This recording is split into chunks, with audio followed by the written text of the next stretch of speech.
Gavau tokį užduotį, kad autoportretą padaryti, bet daviau drausmės dėstytojams, sakau, niekuomet neduokit menininkams šitos temos. O kodėl, o kaip?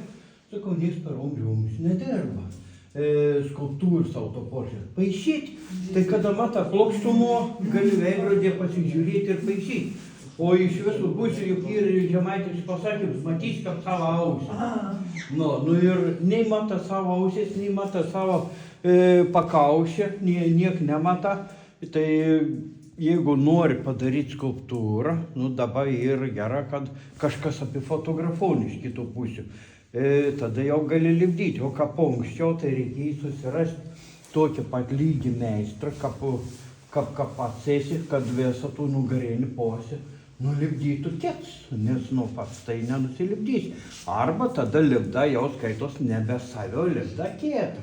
Jeigu pasistota kietą žmogų ir žiūri, kaip reikia tas detalės išlipdyti. Ai čia,